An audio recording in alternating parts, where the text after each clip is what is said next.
50% de desconto e outro curso de graça. É isso mesmo que você ouviu. Até quinta-feira, dia 20 de julho, todas as nossas pós-graduações estão com 50% de desconto e depois da sua matrícula você escolhe qualquer outro curso do JUS 21 para receber de graça. Não entendi, professor? É muito simples. Você se matricula, por exemplo, na nossa pós-graduação em segurança pública com 50% de desconto e pode escolher receber gratuitamente o curso semestral preparatório para os concursos de delegado de Polícia Civil. Agora um detalhe importante. Essa condição é exclusiva através da nossa central de vendas via WhatsApp, com o link que você só encontra aqui na descrição desse vídeo.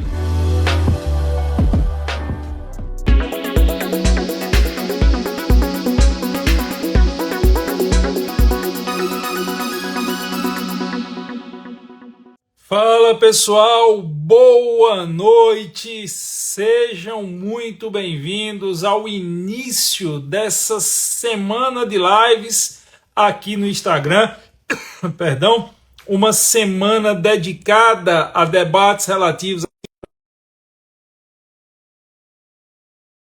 ao primeiro convidado da semana. Já mandou aqui o convite, já vai estar entrando, deixa eu ver se eu adicionei direito o doutor. Pronto, o doutor Rodrigo está entrando. Boa noite, doutor Rodrigo, como é que você está? Boa noite, grande professor Giovanni Moraes. A satisfação imensa estar aqui. Satisfação é minha. Seja muito bem-vindo. Agradeço demais você ter aceito o meu convite desde o primeiro momento. E deixa eu fazer aqui as apresentações iniciais para o pessoal que está entrando aí. Pessoal, ao longo dessa semana, de hoje até quinta-feira, nós vamos promover uma sequência de lives, serão 4 lives, sempre às 20 horas, onde nós vamos tratar a cada dia um tema relativo à segurança pública no nosso país, a partir de uma premissa, a partir de um questionamento. Para começar essa semana, eu estou tendo a grande honra de receber o doutor Rodrigo Furro. Espero que tenha pronunciado certo, Rodrigo, seu sobrenome. Perfeito, certinho. Estamos recebendo o doutor Rodrigo Furro, que me deu a honra, desde o primeiro momento que eu tive contato com ele, ele me deu a honra de aceitar o convite. E a discussão que nós vamos levantar hoje, a indagação que nós vamos tentar responder hoje é: as forças policiais no Brasil estão na defensiva? Nós vamos conversar sobre outros aspectos ao longo da semana.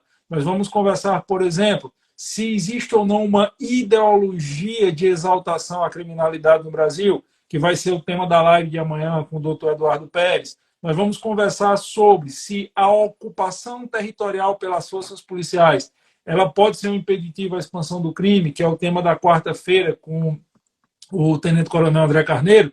E, por fim, na quinta-feira, com o promotor Diego Pesce, nós vamos conversar sobre o correto seria usar a expressão violência urbana, nós já vemos uma guerra urbana. Mas hoje, com o doutor Rodrigo Furro, nós vamos falar sobre essa questão das forças policiais. E aí, antes de eu passar a palavra para ele dar uma boa noite, deixa eu fazer as devidas apresentações. O doutor Rodrigo, ele hoje é magistrado no Tribunal de Justiça do Estado do Goiás. Eu tenho um apreço muito grande pelas considerações dele acerca do trabalho policial, porque ele é oficial da reserva não remunerada da Polícia Militar. Ele tem uma vasta experiência em tudo que é relacionado ao direito militar. Inclusive, ele tem um livro pela editora Juspódio, salvo melhor juiz. Se eu estiver errado, Rodrigo, me corrija. Isso mesmo. Falando sobre isso, sobre justiça militar. Ele tem um site também, Atividade Policial. E quem acompanha o doutor Rodrigo nas redes sociais sabe que ele diuturnamente está trazendo conhecimentos e ensinamentos relativos ao bom trabalho policial. Rodrigo, está contigo para as tuas considerações iniciais de teu boa noite e muito obrigado mais uma vez. Valeu, professor, pelo convite. Eu acompanho o senhor há bastante tempo também. Eu vejo as considerações, eu fico impressionado assim, com a técnica que você conduz as suas explicações, porque a gente está acostumado a ler um pensamento mais realista daqueles que já passaram aí pelos bancos da caserna, ou que conhecem a realidade, que já serviram as corporações. Uma pergunta, o professor já foi policial ou militar? Não, sou R2. R2. Então tem conhecimento aí, né, do militarismo, como é que funciona, porque suas ponderações são muito boas, muito técnicas e com conhecimento de realidade. Né? Eu costumo falar, professor, que eu sou um estudioso, um curioso do segurança pública, que estuda segurança pública, atividade policial. Quem sabe mesmo, né, quem é técnico, isso é quem está lá trabalhando na ponta da frente ali, o policial militar, o soldado, o cabo, o sargento, os oficiais. Esses sim conhecem de atividade policial e segurança pública. Nós que estamos de fora, a gente estuda, né, mas a gente tem que conhecer a realidade. E isso dá legitimidade, né, professor? Eu costumo falar que, assim como a atividade policial, que é uma ciência que tem que ser respeitada, como o MEC já reconheceu a ciência policial como uma área do saber, assim como a medicina, a engenharia, mas a gente não vê as pessoas invadindo a medicina, invadindo a engenharia, para jogar palavras ao vento ou falar qualquer besteira, né? Já na atividade policial, professor, a gente vê cada coisa, né, no dia a dia, as pessoas sem o mínimo de conhecimento técnico, sem o mínimo de experiência, e me assusta quando isso chega no judiciário, né, que nós devemos ser técnicos. E por vezes, ao preferir uma decisão que envolva a atividade policial, a gente vai estar desvirtuando toda aquela ciência, aquele preparo, aquele estudo, aquela vivência de pessoas que vivem em razão de estudar a ciência policial. Até porque o uso da força, por exemplo, ele tem a lei autoriza que as pessoas, os policiais utilizem da força necessária. Só que a forma de utilização dessa força não está na lei. Isso cabe à doutrina policial, aos policiais que estudam, que vivem e escrever. Aí vem lá uma pessoa sem conhecimento nenhum da técnica e fala o uso da força foi inadequado. Há casos que realmente há excessos e que tem que ser punido, nós não vamos querer passar a mão na cabeça quando o policial errou, mas há muitos e tantos outros casos que o uso da força está certo, mas se desconsidera completamente toda a ciência e decide da cabeça de quem comenta ou decide que está errado, sem sequer constituir uma perícia para analisar aquele caso.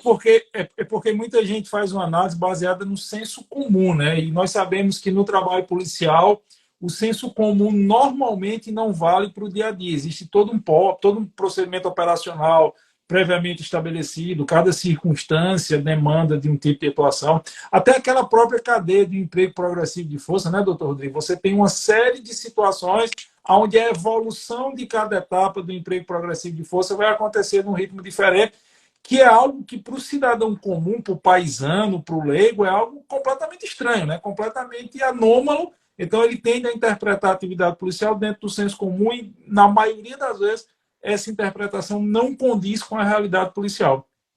Exatamente. Perfeita colocação. O senso comum tomou conta de como deve ser o trabalho dos policiais, que é uma área técnica. Assim como o senso comum, professor, nós que damos aulas de direito, invadiu também o direito. As pessoas acreditam que o que eu acho que é certo, né? Mas o que a pessoa acha que é certo nem sempre vai ser certo. E no direito policial é necessário, nesses casos, que haja um respeito da ciência policial. E nesse caso, por exemplo, a policial usou da força de forma irregular, nomeia uma perícia, assim como vou determinar que seja feita uma perícia para que fale se o médico errou. É claro que há situações que o excesso ele é evidente, não é desnecessário perícia, mas há tantos outros, e eu te falo que a maioria dos casos não há excesso ali na atuação policial em que pese o leigo entender que houve excesso. E o tema do convite, professor, eu fiquei bem animado com o convite, porque as forças policiais elas realmente estão na defensiva. Nós temos assistido de forma preocupante, professor, de um tempo para cá, policiais que estão deixando de atuar em legítima defesa e morrendo com base no sensacionalismo midiático, com base no medo que tem do poder judiciário, com base, inclusive, em sanções institucionais, às vezes, para agradar uma determinada parcela aí da imprensa. Então, é necessário que as instituições preparem os policiais para essas situações, que não abandonem os seus policiais quando eles estiverem atuando corretamente. Os policiais estão com medo, professor. Isso tem recuado os policiais, tem deixado os policiais na defensiva e isso está custando caro para a sociedade. Os policiais estão morrendo. Eu vou até aproveitar essa deixa e vou já fazer uma ponderação e indagação. Eu separei algumas provocações, doutor, para lhe fazer. Desculpa, eu vou lhe chamar de Rodrigo, não é falta de respeito. Tá bom? Por favor. Não é falta de respeito, não. Não, por Rodrigo, favor. eu há mais de 2 décadas, eu ministro aula também de atualizações, enfim, academias policiais, assim como você. Eu acho que você estava esse final de semana com o pessoal da PM aí de Goiás, se eu não me engano, não foi isso? Paraná. Paraná. Pronto. Então, nós temos essa experiência em comum de ministrar aula para os policiais já, depois de fim do curso de formação, aulas de atualização, de especialização, enfim. E eu sempre tive um contato, há muitos anos, com turmas de policiais militares, principalmente, desde batalhões especializados, como é o caso do choque, do BEP, até o policiamento ordinário, policiamento diário, como a gente chama. E eu posso asseverar que há 15, 20 anos passados, eu vi os policiais com aquela alma de polícia, com aquele instinto de preservação da sociedade, de combate ao crime, de combate à marginalidade, e a grande preocupação deles era fazer a contenção do caos. A grande preocupação deles era enfrentar a marginalidade dentro dos limites da lei, mas eles assim eles não recuavam. O recuo deles era, se acontecesse, era um recuo operacional. E eu tenho visto hoje, sem demérito aos policiais, que antes deles pensarem na questão operacional propriamente dita, eles estão avaliando a repercussão que a operação pode gerar e, principalmente, a consequência que aquilo pode gerar para ele, policial. E eu noto que alguns estão perdendo aquela alma de polícia. Traduzindo isso numa linguagem bem rasteira, para que não fique dúvida sobre o que eu quero dizer. Eu tenho visto muita gente que antigamente dizia, isso não dá em nada, e se der coisa pouca, vamos enfrentar mais na verdade. Eu estou vendo muita gente parar e pensar assim, será que vale a pena eu me arriscar? Será que vale a pena eu responder um PAD? Será que vale a pena eu, mesmo estando combatendo a marginalidade dentro dos limites da lei, as consequências que isso vão produzir? Então, isso me causa uma preocupação muito grande. Por quê? Porque quanto mais eu vejo policiais pensarem dessa forma, mais eu vejo que a sociedade fica desguarnecida, fica desprotegida. E aí eu lhe questiono, você também, com a sua experiência, você consegue ter essa visão em relação aos seus alunos? Ou você acha que isso ainda está mitigado nas áreas que você atua? Professor, excelente ponderação. Nas minhas aulas, constantemente, eu tenho o prestígio de ser convidado para dar palestras e aulas nas polícias militares de todo o Brasil. E eu tenho percebido, tanto nas redes sociais quanto nas palestras, um desânimo generalizado de atuação dos policiais com base nisso tudo que você falou. Os policiais mais antigos falam assim, na minha época a gente não tinha isso, hoje as coisas são diferentes, hoje os valores estão invertidos, tão invertidos, tanto é que quando o policial vai prender uma pessoa na rua, a população está avançando no policial. Onde é que já se viu isso, meu Deus? Em que mundo nós estamos vivendo? Então, os policiais estão se recuando com uma forma de medo da sua atuação, se reverter ainda que técnica lá nos tribunais, na imprensa, um PAD, e também se recuando como uma forma de protestar contra tudo o que está acontecendo aí. E o preço está sendo caro, professor. Não tenha dúvidas que a gente não consegue mensurar de forma científica, né, o prejuízo que está trazendo à segurança pública. A gente não consegue falar, por exemplo, quantos crimes deixaram de acontecer, mas não tenha dúvidas que a criminalidade está saindo ganhando com esse medo que as pessoas estão colocando nos policiais. E é bom deixar claro, professor, que a polícia não é a responsável por toda essa criminalidade que tem aí, né? O problema é muito mais complexo, né? Saúde, educação, base, estrutura familiar e etc. Mas a polícia é o contraponto à violência. A gente pode ver, quando teve greve na Bahia, greve no Espírito Santo, são as últimas greves das polícias. Pernambuco também, aqui nós quando tivemos também. Então, o caos, o senhor sabe falar isso melhor, com mais precisão do que eu, né? O caos que se instaurou nas cidades. Então, assim, a sociedade, ela, muitas vezes, mas na ausência, meu amigo, aí vai se sentir muito mais. Então, é preciso a gente começar a fazer um papel de resgatar esses valores, né? Como a gente tem tentado fazer nas redes sociais, né, professor? Como essa live agora, as postagens do senhor, as minhas postagens, tentar resgatar esses valores na sociedade, né? Mas nós somos vozes, parece que somos poucas vozes em meio a uma multidão, né? Porque parece que o sistema está todo contra os policiais. E você repara, só não me chame de senhor, senão eu vou começar a lhe chamar de excelência, tá? Não. Você, Você reparou que muitas vezes nós acabamos sendo, aspas, punidos nas redes sociais quando tratamos desse tema. A rede social joga o engajamento lá para baixo, dá um shadow ban, né? Se os Sim, alunos não nos ajudam, isso acaba tendo uma repercussão negativa, que é como se existisse, aspas, uma espiral de silêncio. Né? Olha, não toca nesse assunto e sim, deixa acontecer. sim, E uma coisa que você tocou bem no ponto, você disse, não, mesmo que lá na frente seja revertido tecnicamente. Eu escuto muito, Rodrigo, algumas pessoas falarem, olha, se o policial não fez nada de errado, ele não tem o que temer, ele será investigado, processado e responsabilizado. Eu acho que quem faz esse tipo de colocação, mais uma vez, cai no senso comum. Por quê? Quem é polícia que está nos assistindo sabe que o simples fato do policial estar sendo respondendo a um PAD ou uma ação, isso já é uma punição per si. Eu não tenho como falar da realidade de todos os estados, mas eu vou dar um exemplo que acontece em vários. É muito comum os policiais incorporarem à sua remuneração mensal o pluriemprego. Aqui em Pernambuco se chama PGES, cada estado tem o seu. Então, além da jornada normal de trabalho, muitos estados pagam uma remuneração adicional para que o policial faça tantos serviços extras, tire tantos plantões de 12 horas, tantos plantões de 24 horas, o que não é o ideal. O ideal é que as corporações elas tenham um contingente necessário às suas demandas. Mas eu acho que poucos estados da federação têm a corporação com contingente adequado às demandas. Posso falar aqui por Pernambuco que existe uma defasagem muito grande dentro da Polícia Militar. E quando o policial está respondendo a um processo, em muitos estados, ele perde o pluriemprego, então ele já perde um adicional que pode chegar a 30%, 40% do salário final dele. Ele fica preterido para promoções, ele pode ter notação na ficha que vai invalidar a promoção, principalmente para, vamos supor, tem que fazer um CSP, um curso superior de polícia. Ele está respondendo ao processo, muitos estados vedam que ele faça esse curso, que é uma pré-condição para ele virar um coronel fechado, por exemplo, em outros estados um tenente-coronel.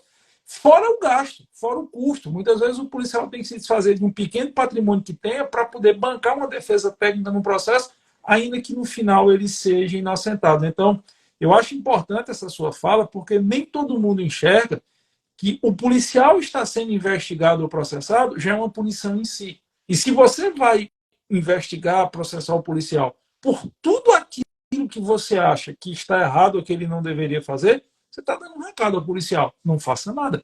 Tire seu serviço sem fazer nada. Você enxerga esse tipo de situação também como uma punição policial ou você acha que ainda não?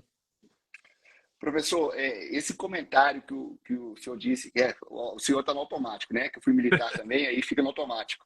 Mas esse comentário que você disse do policial no final aí de deixar de fazer com medo de responder isso tudo, ter todas essas consequências econômicas, sociais, emocionais, perde noites de sono, já é uma realidade. Tá? Muitos policiais estão cruzando os braços em razão de todo esse contexto. Seria ideal que as corporações, as associações, né, dessem advogados de excelente qualidade para os policiais, sem ter que tirar um centavo no bolso, com uma forma de preservar os policiais e que essas atuações não façam nada, se ser investigado aí, no final das contas, não vai dar em nada, faz parte e tal. Realmente, quem é policial está mais vulnerável a ser submetido a um processo administrativo do que outros servidores públicos. Um, porque ele atua na rua em situações de alto estresse, né, e não são máquinas, então erros são normais. Os policiais então, têm que estar muito bem preparados, são normais em todas as profissões erros, né? É claro que depende da gravidade do erro. Os profissionais têm que estar muito preparados, treinar bastante, estarem sempre atualizados para evitar erros. Mas não são máquinas, vão errar. Mais cedo ou mais tarde vão errar. E o pior, professor, é que o erro dele, ele pode ser um erro fatal, assim como o erro de um médico. Não é igual meu erro enquanto juiz, se eu der uma sentença hoje errada, né, o tribunal reforma e minha vida está normal. A não ser que eu atue com dolo, com corrupção, eu tenho que ser punido, eu tenho que perder meu cargo. Tá? Mas no dia a dia, né, um entendimento ali diferente do tribunal do STF e do STJ, minha decisão vai ser reformada e minha vida segue. Agora, vai um policial errar na rua para ver quem vai acontecer com ele, professor. Então, esse excesso de cobrança de que tem que acertar, tem que acertar, tem que acertar a todo custo, deixa o policial mais nervoso e faz com que ele erre mais ainda. Né? E, Então, e, assim, e fora, Rodrigo, que a gente tem, por exemplo, eu sempre dou esse exemplo nas minhas aulas da pós-graduação aqui no Jus 21. Você pega o batalhão de choque. Esse policial do batalhão de choque, ele pode ter começado o dia numa rebelião de presídio, que para mim é uma das coisas mais sérias que um policial pode enfrentar no seu dia a dia. Saiu da rebelião, conteve a rebelião 3 horas da tarde, 5, 6 horas da tarde, com a mesma farda, o mesmo suor, o mesmo cansaço, o mesmo estresse. Ele está fazendo policiamento externo de uma praça esportiva, de um clássico de futebol. Sim. E aquela pessoa que está sendo abordada e revistada na entrada do estádio está com o celular na mão, exigindo daquele policial a mesma ponderação, a mesma calma, o mesmo relaxamento, a mesma tranquilidade de quem está indo tomar cerveja e ver o seu time do coração. Isso é uma coisa também que a sociedade não leva em conta, não é isso? Não, não considera. Ele está numa situação de conforto, o policial ali, uma situação que já iniciou o trabalho cedo, situações extremas, né? Às vezes você está num conflito ali, correndo risco de vida, outra vez você está ali numa situação de um policiamento comunitário, preventivo. Então, o policial ele vive extremos em poucas horas. O policial vai do céu ao inferno, do inferno ao céu em poucas horas, em poucos minutos. Né? Enquanto a pessoa está lá numa situação de conforto dela, tomando uma cervejinha, tranquilo, enquanto o policial garante a segurança dela, e ela está lá querendo filmar o policial, e só vai, eu deixo muito claro, tá? Eu sou a favor de câmeras corporais policiais. Já falei isso nas redes sociais, muita gente me critica, mas eu sou a favor. Mas aí daria uma discussão imensa, é um tema para uma outra live, professor. Mas assim, mas está querendo ali filmar o policial para divulgar somente se ele errar. Né? Então, e cortar todo antes também. Né? Então, assim, as filmagens das ações policiais por terceiros, elas só vêm a público quando o policial erra, e mesmo assim, geralmente, não vai todo o contexto. Né? Então, é complicado. E aquela avaliação, você exige uma ponderação em milésimos de segundo que a pessoa que está exigindo dificilmente teria no passar de várias horas para poder ponderar. Sim. Fora que a sociedade ela precisa entender, pelo menos na minha percepção, a sociedade ela precisa entender que só interessa um policial amedrontado no sentido jurídico do termo, só interessa um policial acuado a mais nada. Sem dúvida. Um cidadão comum, ele não tem por que querer ter uma polícia fragilizada, porque é ruim para ele. Eu recordo, umas 2 semanas atrás, um colega, um amigo, conversando comigo, disse: Poxa, cara, aconteceu uma coisa absurda. Eu disse: O que foi? Eu fui abordado e me pedindo para desembarcar do veículo para uma revista pessoal. Aí eu disse: Onde foi que isso aconteceu? Aí ele falou o nome de uma localidade aqui no sertão pernambucano, no Polígono da Maconha, que é o local onde mais fazem sequestro de motoristas e caminhoneiros. Eu disse: Cara, não foi bom para você, não? Pondera se não foi bom para você. Você tinha alguma coisa? Não, foi o que você fez. Eu desembarquei no carro, fez a busca pessoal, apresentei meus documentos e liberou. O que foi? Qual foi o mal que isso lhe causou? Eu não quero estar sendo abordado por polícia. Eles que vão abordar marginal. Aí vem aquele questionamento: como é que o policial adivinha que aquela pessoa que vai passando no veículo é marginal ou não? Como é que o policial adivinha que aquele indivíduo que ele está vendo em via pública vai reagir com disparo de arma de fogo? Não, ele não adivinha. Ele não tem como saber disso. E aí isso me leva a mais uma provocação, Rodrigo. Eu gosto muito das suas ponderações, inclusive quando eu tenho dúvida, eu olho as suas ponderações, sobre essa questão de abordar, que faz parte principalmente do trabalho preventivo do policial militar, abordar em via pública, fazer revista pessoal, busca em veículo. Hoje, como é que está o posicionamento, na sua opinião, do STJ sobre esse tipo de procedimento? Até onde pode ir, até onde não pode ir? Qual é a sua visão sobre isso? Professor, o STJ, eu estudo bastante julgados dele, já estudei dezenas de julgados de situações que eles falaram que cabia fundado suspeito e outros falaram que não cabia. Primeiro ponto, o STJ ele faz uma confusão quando ele cita fundado suspeito e fundadas razões. Às vezes ele usa fundado suspeita, por exemplo, para ingresso domiciliar, sendo que o termo técnico é fundadas razões e o contrário também acontece. Né? Então tem uma questão técnica aí. E o STJ ele tem feito um rigoroso controle das buscas pessoais e fundamenta-se, ele utiliza 3 fundamentos para isso. Um deles é para evitar a utilização excessiva da busca pessoal, a outra é para que haja uma sindicabilidade, uma fiscalização da busca pessoal, e a outra é para que evite essa repetição, ainda que inconsciente, de práticas discriminatórias, como, por exemplo, uma busca constante a pessoas negras. O STJ coloca isso nas suas decisões. E vem o STJ e querendo, né, considerando que as pessoas se irem e vissem serem molestadas, falar que tem que ter elementos concretos da fundada suspeita. Até aí eu não discordo em nada do STJ. Tem que ter sim. O problema, professor, é quando o STJ vem falar o que é ou não fundada suspeita. A decisão do STJ, quando ele fala que se a pessoa visualiza a viatura e corre, não justifica a abordagem. Né? Tem visão em sentido contrário também, mas se uma pessoa vê a viatura e correu, isso não é fundada suspeita? Não é um elemento objetivo que vai justificar a abordagem? Tem decisão também que fala que a pessoa excessivamente nervosa não configura fundada suspeita, porque é uma averiguação subjetiva. Aí surgiu até essa discussão recente, né? A pessoa aqui em Brasília, que foi sequestrada, né? Aqui próximo de Brasília, em Valparaíso, que é a comarca que eu trabalho, foi sequestrada, uma criança colocada na mala, levada para o apartamento. Se essa pessoa passa uma blitz, naturalmente, do ser humano, ela vai estar excessivamente nervosa, porque tem uma criança no porta-mala. A polícia, se for observar o julgado do STJ, vai deixar passar. Vai deixar passar. Então, olha o risco dessas decisões do STJ. O policial não está... E só um adendo, o STJ esquece que muitos policiais eles têm um treinamento para perceber esse nervosismo, porque quando você está nervoso, Sim. você tem uma descarga de adrenalina, midríase do globo ocular, você não consegue articular de forma lógica o seu raciocínio, principalmente se o policial fizer uma pergunta em sentido inverso. Então, existe um procedimento também para averiguar até onde o indivíduo está assustado pela situação e até onde ele está assustado porque está cometendo crime, né? Perfeito. Salvo engano, no Japão, tem estruturas tecnológicas que identificam máquinas, né, na rua, câmeras que identificam se a pessoa está com esses sinais que você disse. Como é que está a palpitação dela, o nervosismo, mexendo, andando para lá para cá, olhando. Aí identificam se a pessoa está com um sinal ali que indica que está mais nervosa. Né? Aí a polícia fundamenta objetivamente uma abordagem policial. Né? Então, tomara que um dia a gente tenha isso no Brasil.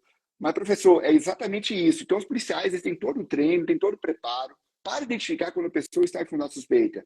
E a polícia, né, como regra, ela não sai aí abordando porque ela quer abordar, porque não foi com a cara do cidadão, tudo. Existe técnica para isso. É claro que os acessos devem ser pontualmente combatidos.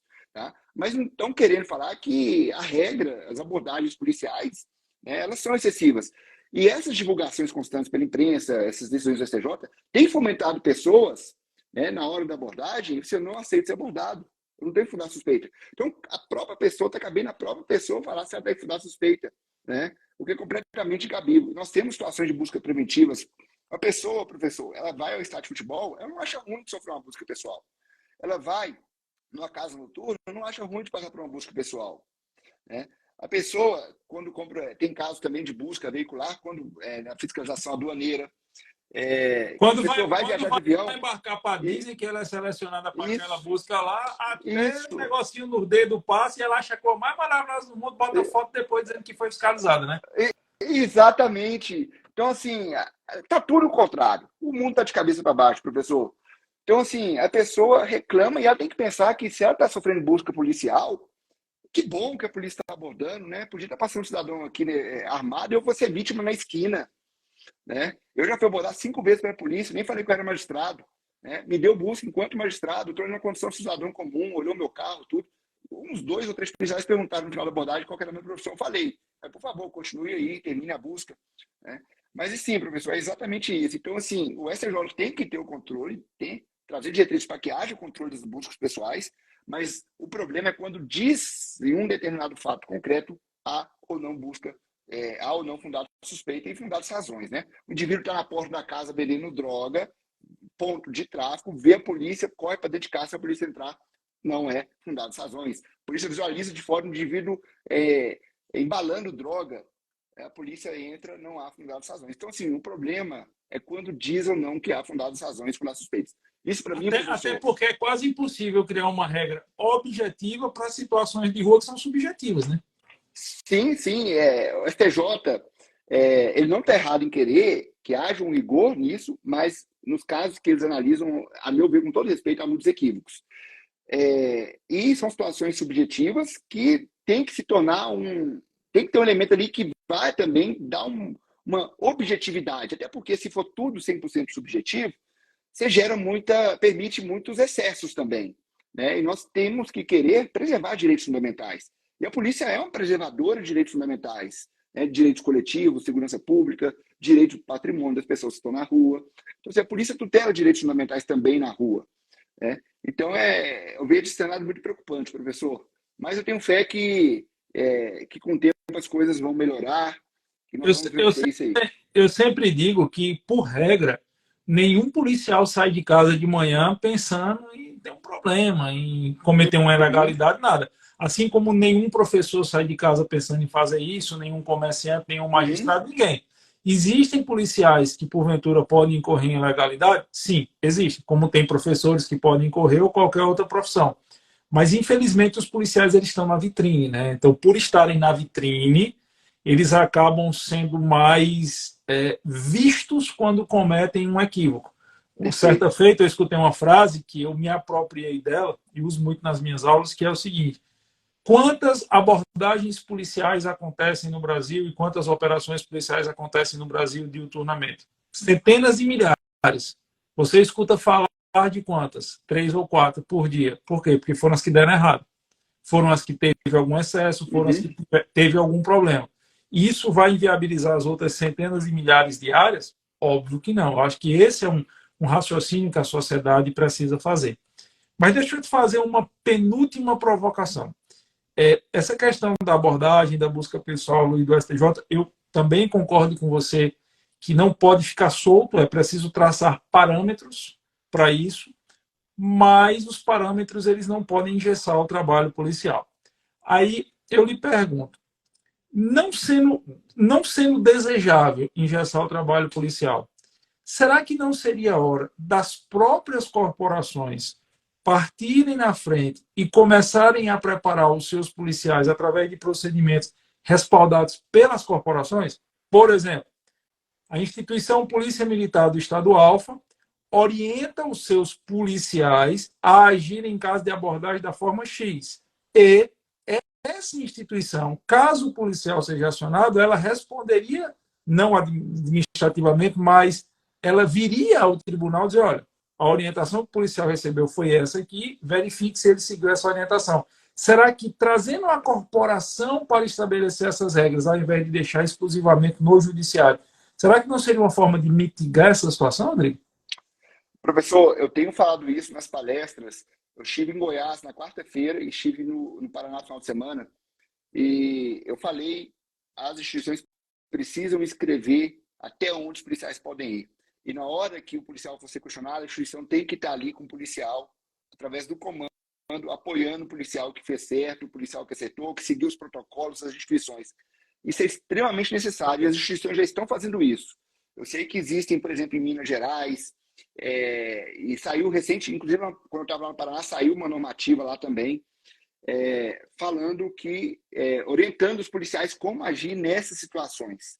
E esses convites que eu recebo também visam orientar os policiais quando agir, em quais situações devem agir e o que escrever também, de acordo com o que aconteceu, para que possa legitimar a atuação dos policiais. Então, nós temos que pensar que a gente tem que pensar conforme a música, professor. Não adianta ficar brigando com o STJ, com o STF, não vai dar certo. Não vai dar certo. Então, vamos dançar conforme a música, vamos preparar os melhores policiais, vamos orientar os policiais, quais são os limites, o que tem que fazer, o que tem que escrever, o que eu tenho que falar, né? Óbvio, sempre dentro da realidade, do que aconteceu, né? Então, assim, isso é extremamente necessário, a sua fala foi de uma precisão cirúrgica, né? E todas as instituições policiais têm que fazer isso e apoiar os policiais ali, que, em sua maioria esmagadora, estão acertando. Eu também digo isso. Quando eu escuto algumas pessoas dizendo, não, mas as instituições policiais são muito grandes para serem preparadas, eu sempre devolvo com a seguinte premissa: crie multiplicadores. Se você pega, por exemplo, e você cria um corpo de oficiais, aspirantes, segundo tenente, tenentes, que é quem efetivamente vai estar ali na rua. Porque quando você chega a major, dali para cima, você já não está mais diretamente no trabalho de rua. Eles vão ser multiplicadores para a tropa. Daqui a pouco, aquele que recebeu a orientação está multiplicando aquilo ali, ensinando os mais modernos. É possível, se existir a intenção, é possível. A gente já está se aproximando do final e eu sempre gosto de abrir ali os 5, 10 minutinhos finais para as perguntas do pessoal, então eu vou abrir os comentários, mas eu não posso deixar de fazer mais uma indagação. nós respeitamos o posicionamento do STJ, nós respeitamos o posicionamento do STF, e é assim que tem que ser. Eu sempre digo que decisão judicial, você pode até recorrer da decisão e mostrar o seu inconformismo nos autos do processo. Se eu tenho uma sentença condenatória, eu vou interpor um recurso de apelação e vou pedir que a Câmara Sim, Recursal reveja com base em fundamento jurídico. Sempre deve ser assim. Mas, em termos doutrinários, é possível fazermos uma reflexão. Me parece que também nos nossos tribunais superiores, por causa da figura do quinto constitucional, nós temos uma prevalência de um raciocínio jurídico de defesa, ainda enquanto na função de ministros é muito comum você ver raciocínios que são muito próximos à advocacia. Me parece que talvez falte um pouco, isso não é uma crítica, é apenas uma constatação, talvez falte um pouco a magistrados com a experiência que você tem. Por quê? Porque hoje você é magistrado, mas você já foi oficial policial militar. Então, no juízo de valor, na busca da verdade real, que eu acho que é o que se busca em todo o processo, e numa decisão judicial, talvez você consiga ter uma visão mais ampla do espectro de tudo que envolve um trabalho policial do que aquele que não teve essa vivência, que não teve essa experiência. Você acha que as instituições poderiam também, através de trabalhos de aproximação, de troca de experiências, tentar levar isso aos tribunais? Ou você acha que eles já têm essa visão suficiente? professor, eu defendo que os juízes e promotores no curso de formação, eles devem ficar um período conhecendo a realidade das instituições policiais, ir para a rua mesmo, ir para a academia, ver como é que é a formação, ir para a rua, para conhecer um tempo, um estágio básico, para saber um pouquinho, a pontinha do iceberg de como funciona e como é o trabalho dos policiais. E eu entendo que isso é extremamente necessário, professor, e eu tenho até uma visão crítica, porque hoje a gente se exige 3 anos de atividade jurídica para ingressar passar no concurso de magistratura, né? E direito não é... O direito, muitas vezes, ele atrapalha outras áreas, porque o direito não é uma ilha isolada. O direito, ele invade, parece que é uma ciência sobre ciência que entra dentro das outras e fala o que quer. Não é assim, né? Então, é necessário ter experiência. Existe que nós tenhamos 3 anos de experiência para passar, porque presumo que nós vamos ser pessoas mais maduras, com mais conhecimento de vida. Só que o conhecimento de vida focado exclusivamente no direito é extremamente pernicioso para a justiça. Então, assim, por que a gente não vai ter juízes que têm experiência de campo, na área rural, um juiz que tem experiência aí na atividade policial, um juiz que tem experiência em engenharia, na medicina? Então, é necessário a gente abrir a cabeça e saber que o direito não é melhor que outras áreas. O direito nós temos que respeitar as outras áreas. Então, eu acho isso extremamente necessário que os tribunais e as instituições policiais se aproximem, não como uma forma de subserviência, não com uma forma de acatar tudo ou o que as instituições policiais querem ou que pensam que seja correto, mas com uma forma de conhecer a realidade. Até porque, professor, nós que somos juízes, os ministros, temos uma condição muito privilegiada na sociedade, sejamos francos, né? Eu tenho um salário razoável, um salário bom, os ministros têm um salário bom, têm residências seguras, locais moram bem, então vivem em realidades diferentes, completamente diferentes de 99% da população, para depois ficar ditando direito, muitas vezes sem conhecer realmente o que se passa ali na ponta da linha. Eu fico muito feliz em escutar um magistrado com esse tipo de reflexão, porque eu também acredito nisso. Eu acho que você analisar uma situação dentro de um certo grau de conforto, proteção e segurança é diferente de quem precisa fazer essa avaliação sem ter nada disso. Então, eu fico muito feliz com sua reflexão.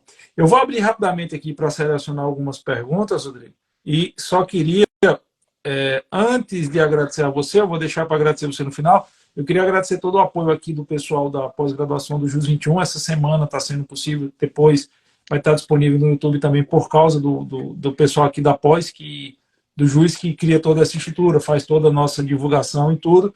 E eles pediram, o pessoal da pós pediu para avisar a todos vocês que ao longo de toda essa semana de lives, tá bom, de hoje até quinta-feira, qualquer curso de pós-graduação do JUS 21 está com 50% de desconto. E você adquirindo qualquer curso de pós do JUS 21, você pode escolher outro curso do JUS 21 à sua escolha. Eu vou deixar o telefone aqui que o pessoal me pediu, da Central de Vendas da Pós-Graduação.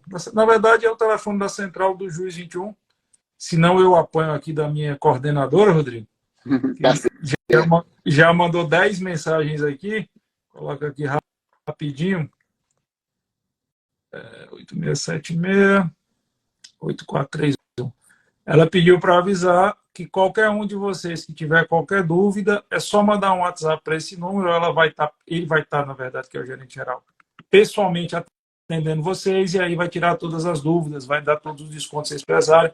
E o recado foi: qualquer pós-graduação do JUS 21, hoje vai estar com 50% de desconto e você escolhe qualquer outro curso. Bom, vamos lá. Vamos selecionar aqui algumas perguntas, 2 ou 3 perguntas rápidas para o doutor Rodrigo responder. Deixa eu ver se chegou algum aqui. A pergunta da câmera, rapidinho, que eu sei que dá outra live, né, Rodrigo? Mas a Sim, pergunta é: uso de câmera pela PM reduziu o homicídio em ocorrências em tese, porém o uso de câmeras também não reduz a abordagem? O que é que você acha sobre isso? eu acho que o policial vai ficar com medo de abordar e aquela abordagem poder ser interpretada de que ele não havia uma situação de fundada suspeita, né? Então, por isso que é importante, junto da Câmara, ter um protocolo de atuação policial, como o professor Giovanni falou, né? Para legitimar os casos em que vai haver essa fundada suspeita, essas fundadas razões. Agora, são situações muitas vezes subjetivas, que para alguns o subjetivismo, que tem um certo grau de objetividade, é um termo extremamente complexo. Eu acredito que vai sim reduzir o número de abordagens, professor. Você não acha, não? Eu acho que sim. Eu não sou contra a utilização da câmera. Eu sou contra a utilização do GPS. Eu acho que a utilização do GPS, principalmente o GPS corporal, como alguns querem, vai vulnerabilizar o policial, porque o meliante vai conseguir localizá-lo até numa excursão, no avanço de terreno. Eu acho que o uso da câmera em situações de normalidade ela é bem-vinda, mas acho também que vai reduzir mais ainda a abordagem e vai, num primeiro momento, se nós não mudarmos ante a realidade jurídica de proteção dos policiais, ela vai intimidar mais ainda os policiais. Eu Sim, acho que primeiro nós temos que dar um resguardo jurídico aos policiais que, se eles agirem dentro do procedimento operacional das instituições, eles não serão punidos, e depois desse sim. passo a gente colocar as câmeras. É isso que eu penso. Cadê aqui? Algum impedimento legal na atuação dos procuradores do Estado na defesa dos policiais que foram demandados judicialmente dentro das suas atribuições legais e regulamentares? Eu acho que a pergunta do Magno é uma pergunta que sempre me fazem, assim: se o Ministério Público ele poderia atuar para defender os policiais? Eu acho que a pergunta é essa. O que é que você acha sobre isso? Professor, dentro das atribuições da Procuradoria de Estado, né, ela não tem uma atribuição de defesa em matéria criminal. Isso aí cabe à Defensoria Pública. Então, assim, eu acredito que tutela os interesses do Estado, eu acredito que não seja papel da Procuradoria do Estado, a não ser que se altere a lei, né? E a Defensoria Pública atende aqueles que são hipossuficientes.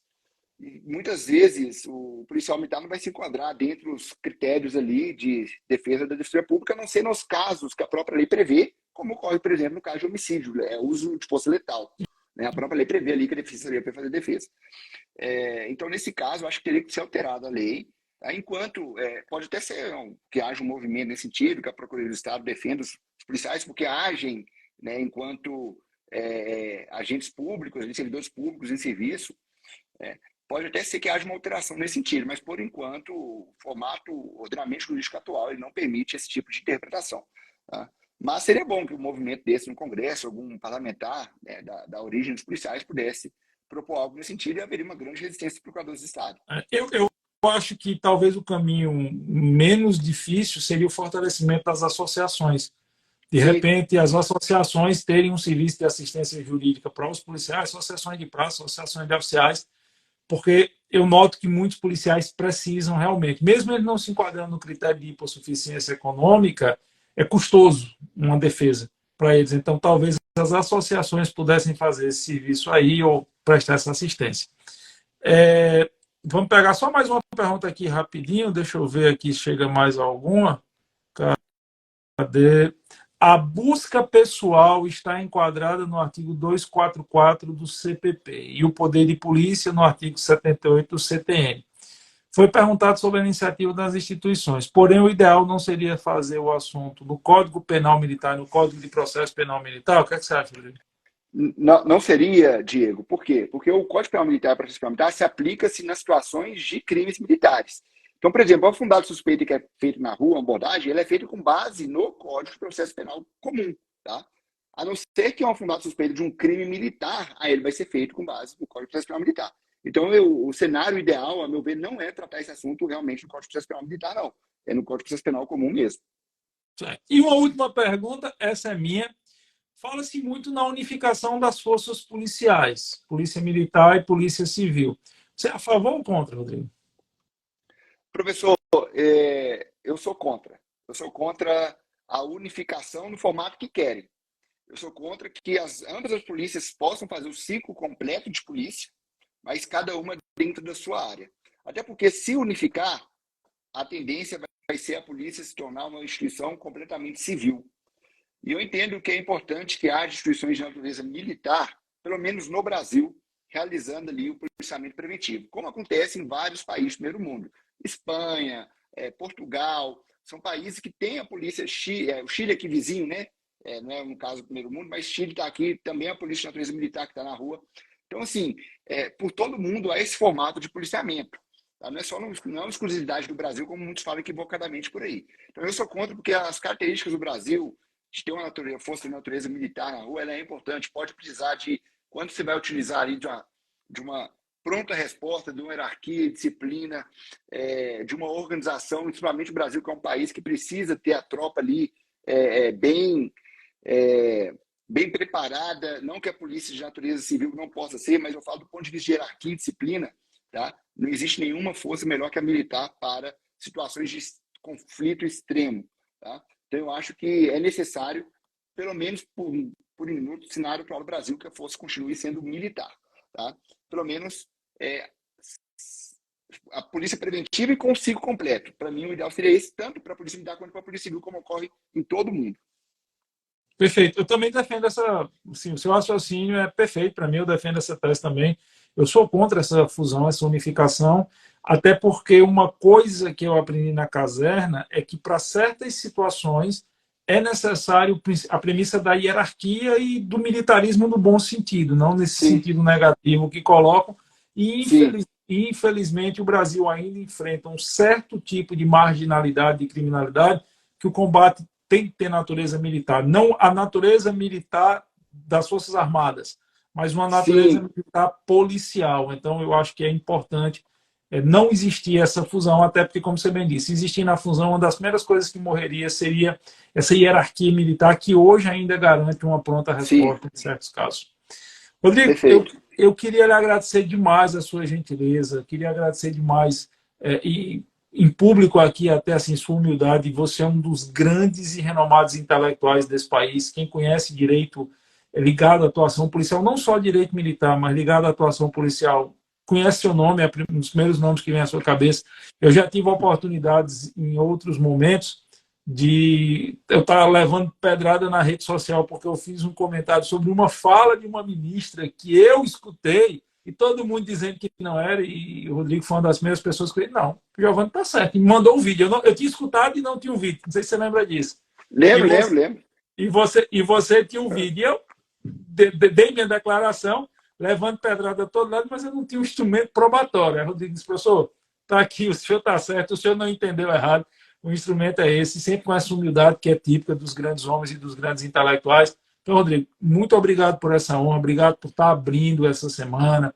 A gente vai continuar amanhã com o seu colega aí do TJ Goiás, Muito Edu bom. Pérez, filósofo também, Sim. não só magistrado, mas filósofo. Então, a discussão amanhã vai ser mais filosófica. Sim. Na quarta-feira, a gente está com o Tenente Coronel André Carneiro, que é uma pessoa, amigo meu há mais de 20 anos. Eu conheci André ainda como segundo tenente da Polícia Militar de Pernambuco e acompanhei a trajetória dele até reformar como tenente-coronel. E vamos terminar na quinta-feira com o doutor Diego Pesce, que é Ministério Público do Rio Grande do Sul e que tem um livro muito bom sobre o hooliganismo no futebol brasileiro. Então, Rodrigo, já fiz meus agradecimentos, eu deixo para a finalização da live com você suas considerações finais. E quem não segue o Rodrigo é só botar @Rodrigo. É Rodrigo.faul, como é que tá? Fouralques, que se escreve, Fouralques. F-O-U-R-L-X. É Rodrigo.Fouralques. Você procura, você vai achar ele bem facinho aí no Instagram. Tá com você, doutor. Professor, mais uma vez, muito obrigado por essa oportunidade de estar aqui no seu Instagram falando sobre um assunto de extrema importância para o país. E você é uma pessoa, eu te acompanho nas redes sociais há bastante tempo, né? Antes da gente se conhecer, muito antes, e eu vejo aí que você é um dos poucos professores que realmente conhece a realidade da polícia de rua, que fala com uma precisão técnica admirável. E para mim é um motivo de muita honra ter um professor tão renomado assim, igual você, estar participando, né, dessa semana de lives e falar de um assunto tão importante. Então, parabéns. Tenho certeza que o seu Instagram, suas aulas, sua contribuição, são contribuições que são relevantes para a sociedade. É um serviço de alto interesse e relevância social. Então, muito obrigado por essa oportunidade, professor. Espero que nós tenhamos outras ocasiões para debater assuntos tão importantes como os que foram debatidos neste momento. Perfeito, Rodrigo. Muito obrigado. E depois eu vou lhe cobrar a gente fazer uma live só sobre o uso de câmeras, que está muito pano para manga aí. Abraço. Combinado. Abração, abraço, pessoal. boa Até mais. noite, pessoal. Até mais. Até mais. Tchau, tchau.